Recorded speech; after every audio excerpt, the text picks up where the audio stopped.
Hello friends, कैसे हो आप सब। तो आज हम लोग बात करने वाले हैं सीए फाइनल डीटी का एबीसी एनालिसिस, जिससे कि आप नवंबर 24 में श्योरली 70+ सिक्योर कर पाओ। इस वीडियो को बिना स्किप करे देखना, जिससे कि आपको पूरा प्रोसेस समझ में आएगा कि कहाँ से आपका मेजर पोर्शन एग्जाम्स में पूछा जाता है, कौन से चैप्टर्स इंपॉर्टेंट हैं जहाँ से मेजरली कवर होता है आईसीए का एग्जाम का क्वेश्चन पेपर। तो सबसे पहले जो आपका क्वेश्चन वन होता है कंपलसरी डिस्क्रिप्शन पार्ट में, पीजीबीपी का होता है, जहाँ पे मोस्टली क्वेश्चन जो आएगा आपके पास टोटल इनकम विथ एडजस्टमेंट्स करनी होंगी। इस क्वेश्चन को ध्यान से आप फॉलो करना, सॉल्व करना, बिकॉज इस क्वेश्चन में आपको सबसे पहले ऐड की जो एडजस्टमेंट्स हैं पहले उनको शो करना है, उसके बाद जो एडजस्टमेंट्स आपकी लेस होंगी फिर उन्हें शो करना। ऐसा इसलिए करना है क्योंकि जो एग्जामिनर के पास बुकलेट आती है आपकी सजेस्टेड आंसर, उसमें इसी तरीके से पैटर्न फॉलो होता है। तो जो एग्जामिनर होता है वो उसी प्रोसेस से चेक करेगा। अगर आप मिक्सअप कर दोगे एडजस्टमेंट्स तो वहां पे आपके मार्क्स ज्यादा कटने के चांसेस हो सकते हैं, अगर आपको सारी एडजस्टमेंट्स भी आती हैं तो। उसके बाद आप क्वेश्चन नंबर 2, 3, 4, 5 देखो अगर, तो वहां पे आप क्वेश्चन नंबर जो ए पार्ट है वो डायरेक्ट टैक्स से रिलेटेड है।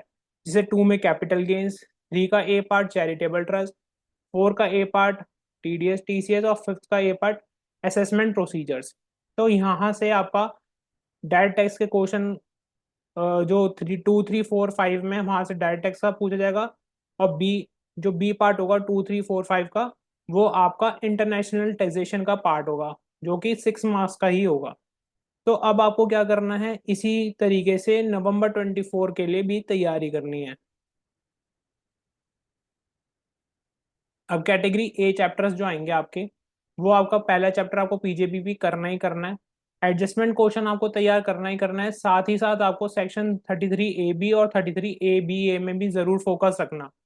33 ए बी आपका टी रबड़ एंड कॉफी प्लांट वाला जो क्वेश्चन है, जो सेक्शन है उस पे फोकस करता है। और 33 ए बी ये पेट्रोलियम प्रोडक्ट से ऊपर है रिलेटेड एग्जामिशन इनकम वाला, तो वो यहाँ पे जरूर फोकस रखना। इस बार मुझे लग रहा है कि इधर से भी क्वेश्चन आ सकता है। चैरिटेबल ट्रस्ट आई से हमेशा आपसे मोस्टली इसमें थ्योरेटिकल क्वेश्चन पूछने लगा है अब। तो आपको थ्योरेटिकल के साथ साथ प्रैक्टिकल क्वेश्चन दोनों ही तैयार करके जाने हैं, सिर्फ प्रैक्टिकल क्वेश्चन नहीं प्रिपेयर करना, थ्योरेटिकल भी प्रिपेयर करना है। टीडीएस टीसीएस आएगा ही आएगा।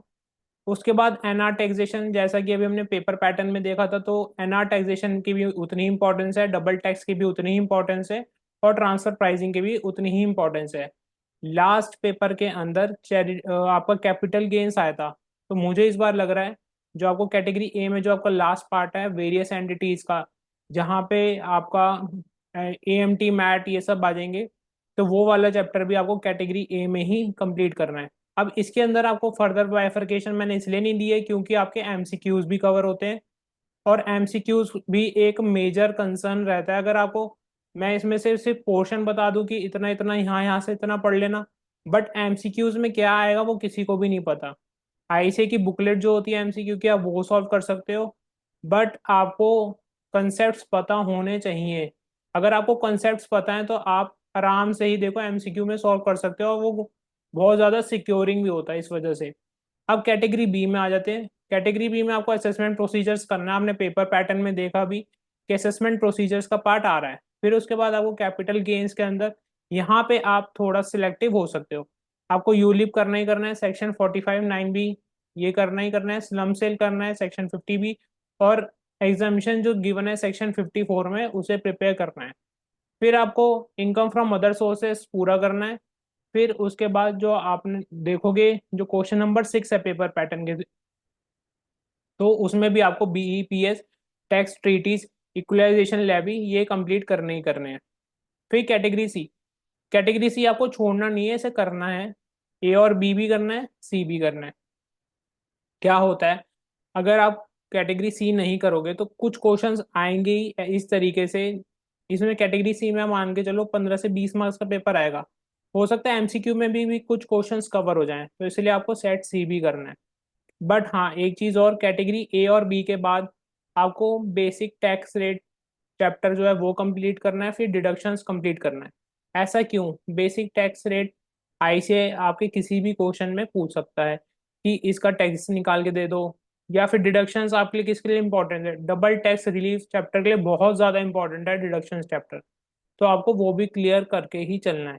फिर कैटेगरी सी में आ जाओ, set of clubbing first priority, उसके बाद मिसलेनियस प्रोविजंस कर सकते हो आप। मिसलेनियस प्रोविजन में आपको 269 S S, S T, S U और 269 टी, ये चारों तो कवर करने ही करने हैं। फिर उसके बाद appeals and revision, dispute resolution, penalties के अंदर आप थोड़ा सिलेक्टिव हो सकते हो दोबारा, अंडर रिपोर्टिंग और मिस रिपोर्टिंग, सेक्शन 270A। फिर आपका एडवांस रूलिंग, इस बार क्वेश्चन आया था तो होपफुली ना आए। फिर गार भी आया था मई 24 में, तो ये भी ना पूछे, और मॉडल टैक्स कन्वेंशन से भी आया था तो वो भी नहीं पूछेंगे। फिर फिफ्थ आपका इनकम टैक्स अथॉरिटीज कर लेना, और अनडिस्क्लोज इनकम वाला पार्ट जरूर से देख लेना। यहाँ पे आपकी एबीसी कैटेगरी कंप्लीट होती है। अगर आपको ये वीडियो अच्छा लगा हो तो इस वीडियो को जरूर से लाइक कर देना, और अगर आप चैनल पे नए हो तो इसे फटाफट से सब्सक्राइब कर दो। वीडियो ऑलरेडी ऑडिट के लिए और एफआर के लिए एबीसी एनालिसिस डल चुका है, जो कि बहुत ही ज़्यादा इंपॉर्टेंट है, उसे भी ज़रूर से देख लेना। All the best for the preparations, bye everyone.